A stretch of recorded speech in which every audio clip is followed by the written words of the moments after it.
Treating your players with respect, actually honoring their commitment to one of your franchises, is not the sort of thing that you expect all the time when the likes of Warcraft 3 Reforged exist in the market.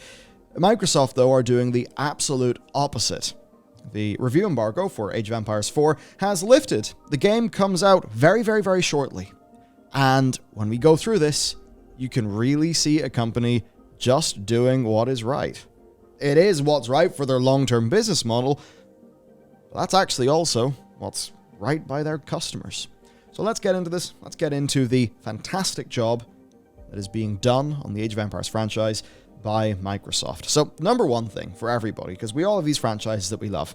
So imagine being able to see this, right? 86 top critic average, 90% recommending. You go into what the critics are saying, there's a lot of positivity as well. We're all so used to a revival of something that we like or whatever, and ends up being, big compromise, not really ideal. Whereas here, it's almost as if they expressly have made a game for an audience that they're aware of and try to do right by them, and it's worked. Yeah, it is the exact negative version, or the positive version, the other side of the coin to Ubisoft recently. It's insane how they're like, yeah, hello, this is Age of Empires 4. Did anyone ask for more Age of Empires? And all the fans went, I think we did. Can we trust you? Like, oh sweet, this is Age of Empires. Thank you. That's the story here. Like, yeah, and when we go in here, so big reviews from the content creators aren't really there. Now, State of the Law, or Spirit of the Law even, who, I mean, been watching that guy for years. Overall, he is impressed with the historical campaign missions. Drongo, very pleased with the mechanical additions and changes. Indeed, I have liked what I've heard from the game's mechanics as well. So basically, they have been able to hit a large part, I think, of that AoE 2 audience. And that is big because AoE 2 is a game that has just trucked on for such a long time. Especially, of course, with the definitive edition of that game being a big bloody success. From Windows Central, it's not reinvented how RTS is played, but its content as a whole is something special. Maybe people saying it's overly safe, but enjoyable. A lot of that there is just the sort of thing where it's like, if you're a fan of Age of Empires, you're probably going to be happy with that. I mean, especially if you compare yourself to a Command & Conquer fan. And what we ended up getting. Remember that one? That was not good. Age of Empires 4 revives the series' brilliance. And basically, I mean, here's ideal. Relic manages to cater to modern players without losing the soul of the series. Generally speaking, there is a little bit of disappointment that they didn't go further in some things, but I think overall, it's pretty unanimous that it is, at the very least, an extremely solid Age of Empires game. Yeah, there's an angle from the critics, and this is something we talked about a while ago when it came to Kenna, Bridge of Spirits. And a lot of critics are kind of coming at it from the critical angle of, like Windows Central, for example, it was Kale Hunt who wrote that review, and he said in it that he's been a long-time Age of Empires, like, diehard fan. So he's the kind of one who's going, this is special, this is incredible. This isn't much more than what Age of Empires is, but that doesn't matter because we love Age of Empires.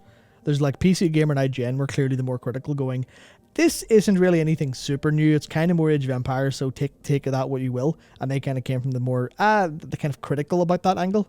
Same way a lot of places went of Ken and went, this is just a really good action-adventure game that doesn't, reinvent the wheel or doesn't create anything new. And you're like, that's what a lot of people actually want. Good games that they know and like. So I think it's a case where I think users will largely be more positive on it than the critics by nature of that, at least like as far as I would be concerned. Yeah. But it's like they do it justice by talking about how it is absolute reverence to the past. Like one of the things that I liked was PC Gamer is very critical of it from that idea of reverence to the past can be restricting.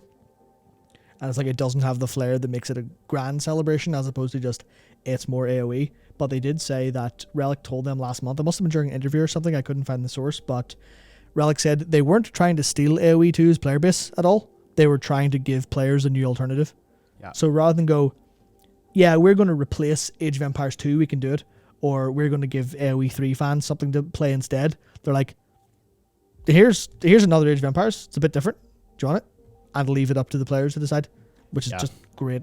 From what I can tell so far, the only thing I'm a little bit skeptical of is how they're handling the campaign, where it is overtly more historical with documentary elements, where I will say, I think I haven't played it yet because it's not out yet and we don't have a review copy, but I think I would have probably rather it just being a little bit more close to those historical figures rather than kind of that far out historical perspective.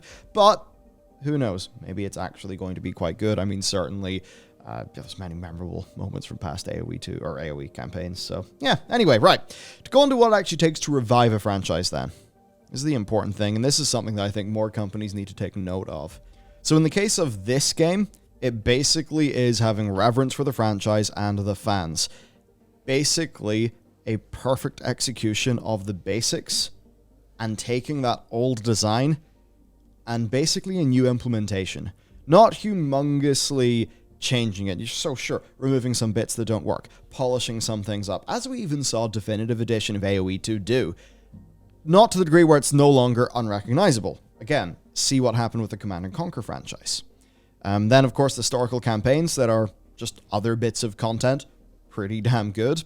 Then, the move away from economic micro and addition of production bonuses seems to let macro strategy shine while keeping micro important for combat, which is a different thing to AoE 2. Now, this is where I'm going to be really interested.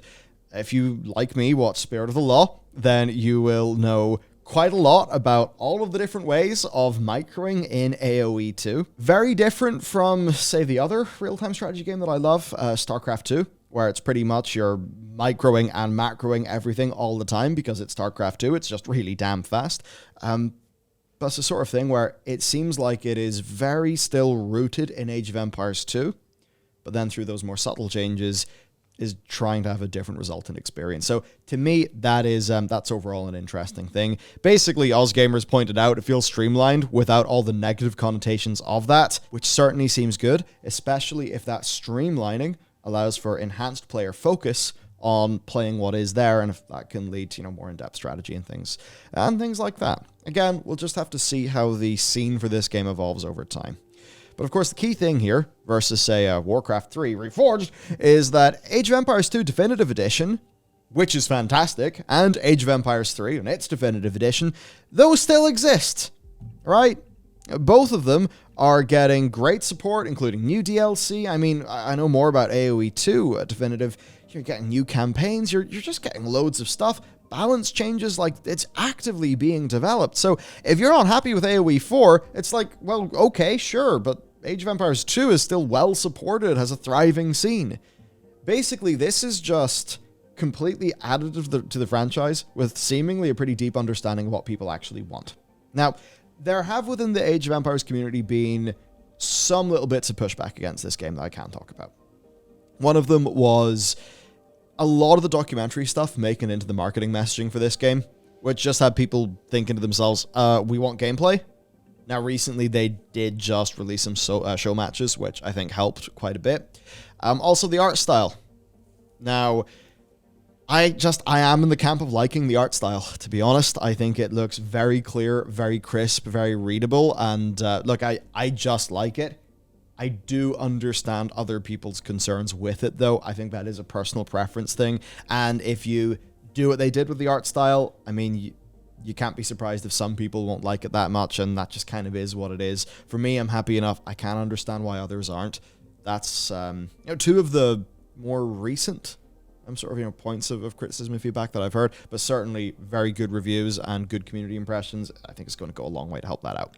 Yeah, that is exactly what I picked up in doing research for this, where I was looking around and seeing like the historical stuff from the earlier releases was like all the sentiment was comparing what they had to go on and kind of, I don't want to say nitpicking, but like, that's all they had to look at. So they looked at it and they examined and went, okay, so from what we're seeing in this footage, this looks worse, this looks worse, this looks worse. This doesn't look quite as clear. But a lot of that has, I mean, obviously it's coming up on release, so you imagine a lot more excitement would make its way to the top of things overall. But it seems like a lot of that has been dispelled, like basically immediately once it got into the hands of people and they're able to watch, because a lot of streamers got early access to it for the purposes of streaming it and got to, show off like their own footage and talk about it. So it's definitely did that, where it dispelled all those kind of issues, which still sort of exist in a way where people do look at it and go, It's not gorgeous, but I mean, there's something here we'll get onto that kind of helps out a little bit. Yeah, and then another thing too, just we wanted to call out Metroid Dread, Yeah. which has, I mean, Age of Empires is to you as Metroid is to me. Like, I know of it, never really been that much into that genre. I mean, unfortunately. So as a Metroid fan, it seems like Dread gave you what you really wanted for that franchise in the same way that it seems like Age of Empires 4 is giving me what I really want. Yeah. And man, it just fucking shows. Look at your customers, think about what they want, and give them that. Yeah, and honestly, it's not even always about the customers. It's kind of about the actual franchise itself. Yeah. Where if you kind of go by your customers' whims, sometimes that can go a little bit wrong, especially when a base is kind of split. Because I imagine there's a lot of cases where if if they wanted to make the best AoE, they probably wouldn't make AoE 4. They would kind of just keep updating AoE 2, if you get me. But when they're like, okay, what can we do with the franchise that might kind of veer a little bit away, but will still be the franchise? Might veer away from what people expect, but it will be what is core to the franchise. And I think that's why I bring up Metroid Dread for this, because it is a Metroid game. There's a bit of new elements, like with the Dread stuff and the enemies, that kind of make it a little bit more thrillerish. But it is, at its core, it is the most Metroid-y Metroid game yet. You can tell that they poured over every room in older Metroid games to make Dread. And it's just that case of you love the franchise. And if the developers love the franchise the same way the people love the franchise, then the people are going to love whatever the developers do. I really felt that with StarCraft 2, actually.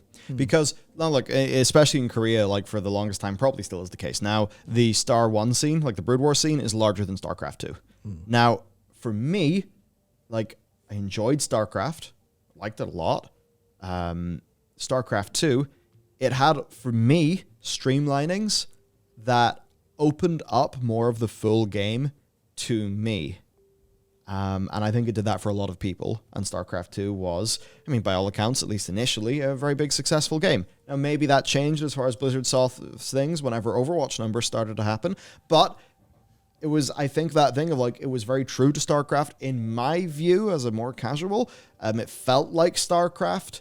It had StarCrafty gameplay, all those things, like, I was pretty happy with. But I was able to just kind of crack it open to more people. And I think perhaps, not that AoE 2 Definitive needs that as much, because it's a lot more of a modern streamlined feeling game than Star 1. But it just seems like it can do similar there. And it's just that sort of thing of keeping the franchise healthy too. I mean, imagine releasing World of Warcraft Battle for Azeroth, then Warcraft 3 Reforged, then World of Warcraft Shadowlands. And it's that weird thing of, like, here, they've tried to deeply understand what do our fans really like about the thing we make? How do we give them more of that in a way that is going to sort of keep it nice and fresh and good? Whereas with Warcraft 3 Reforged, they just released a piece of shit. They knew it was a piece of shit. The developers in that were probably being like, no, please, we shouldn't release. But then, of course, it just has to be released. And then on World of Warcraft, they have, I mean, narratively, they've moved it away from feeling like Warcraft. They've done all of these things, right? And it's just like, try to think about, like, the consumers or the customers that you're serving. And they clearly, they clearly seem to understand that with this. And speaking of that, and speaking of really serving the customers, this is what I love to see. There's a minimum spec mode, right? And this is really cool. So this comes from Michael Mann, who is executive producer at World's Edge. Even looking forward to the next few years, we expect 50% or more of our player base will be playing on machines that use the low-spec renderer. So they have this low-spec renderer that basically, they say that a large part of the player base is still playing AoE 2 and Age of Empires 3.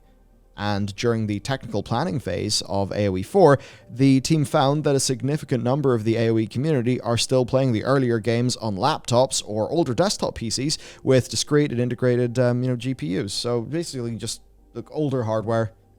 They have made a mode that will make the game run a lot better. Now, for some context here, this is a smaller percentage of, like, overall users. Right? Integrated graphics usage, according to the Steam hardware survey, is like 7 or 8% overall.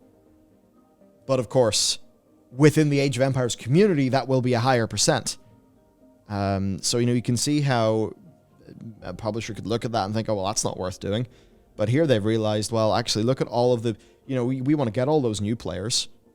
but we need to serve those guys because they've stuck with us and they keep on playing our games even after years and years. So we're going to put the engineering work in at a very, very early level to actually make this good and do right by them. And that's great.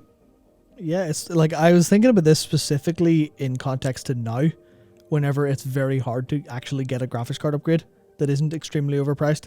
And I was just thinking, man, this is really just saying, yeah, we're going to think about the realities our customers are facing, because they mentioned like Latin America and, where I can't remember, there was another part of the world where they have a lot of Age of Empires players, but, with how those economies are, access to, expensive parts are, just not possible. And they're like, yeah, well, we're going to go out of our way to develop this for these people so that they can continue to play the new version of the game they love. And it's like, I think it's, what is it? Yeah, it's like just an APU, like a Ryzen 5 2400G it fits the minimum specs. Same with like the Intel i5 6300U. And you're like, that's, there's going to be a lot of those on the market going down in price over time as, everyone else upgrades. And you're like, okay, yeah, beautiful. Yeah. Like, especially now, like the bloat that that PC games usually fall into over time. And they're just going, nah. We're going to consider our users instead of the marketing or the big brand new thing or the big pretty trailer. Yeah, and it seems like it's got a good chance of working because right now it's actually at the top of global sellers 2 days before release and at full price. And, that in a way is a surprising thing. I won't get into the technicals of how the Steam algorithm and stuff like that works. But anyway, that's interesting. It's certainly a very good sign. And that's despite it being in Game Pass for PC. I already own this. I'm not going to buy it in Steam. Because of Game Pass Ultimate. So that just means that, like, even with Game Pass, even with so many people being able to get access to this game for so little money, or we should also mention being able to at least try the game in a risk-free manner for, I don't know, like there's probably a free month or, a very heavily discounted first month or something out there. That just shows, like, Game Pass, I'm sure it cannibalizes plenty of Steam sales, but I have to wonder, by just making a game's release bigger, does it bring in more than it cannibalizes? It's the sort of thing, by conventional logic, you would always think that Game Pass would ruin sales of a game elsewhere, but continually we see numbers that really do suggest otherwise. Yeah, I can't remember when it was, but or what interview it was, but Phil Spencer said that before, that it, they have statistics, it does not cannibalize sales. Yeah. That's why they're so happy to throw all of these games on their day one, because it doesn't. And I think, like, personally, I think that's the nature of ownership, where I think people will enjoy trying a game on Game Pass, but they want their, almost the same with, like I was saying, for Back 4 Blood, where people would want access to their Age of Empires 2 friends from the AoE 2 DE friends from Steam. So they'll just buy it on Steam. Obviously, a lot of that is faith, because it takes faith to go 50 quid. You can obviously get a refund for 2 hours to play, but, one play session might go over that without you realizing, so it is still risky. Yeah. So it's like, I think it's a case of people go, yeah, I can try this on Game Pass, but I'm just going to buy it on Steam anyway for all of the extra features. And that seems to work out for them beautifully.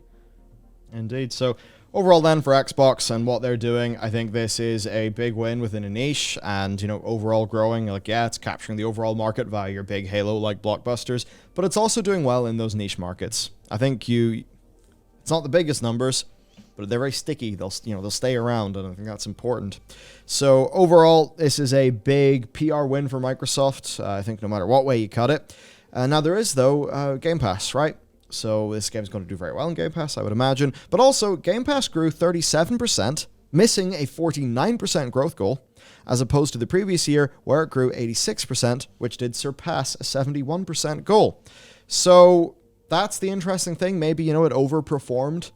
Then they set a higher growth target in the follow-up year. Didn't hit that target. I mean, 37% year-on-year growth, that is pretty damn good. But if your target's 50, you're not going to feel, or 49, you're not going to feel great about that. As for why, I would just say, it still is renting games. So there's that. In terms of major releases, I want to see these numbers after Halo. Mm-hmm. I think there's also the Game Pass experience on PC. The Game Pass app is better and all of that, but it's maybe still not ideal. Yeah. And also, it's not Steam. It's not where people are used to going. Mm-hmm. Maybe if there's a way where Game Pass could natively hook into Steam or something, that would be great for a user experience. But then you think about that from Valve's POV, and it's like, Valve would probably rather you purchase Age of Empires 4. And then the other thing then too is just the PS5 is outselling the Xbox consoles.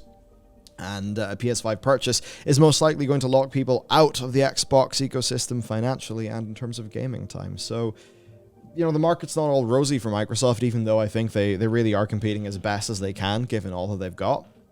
And we'll just have to see. But right now, I think the thing that matters is satisfied users, those users being respected, brand being respected, you know, brand that I played when I was friggin' tiny, which is just great to see. So overall, it's basically just a case of good on you, Microsoft. Yeah. When I look at Halo Infinite, I don't see something that's watered down for the mass market. I see a game that even in its multiplayer is happy to become a harder game, as in like more mechanically hard. You know, it's happy to do that.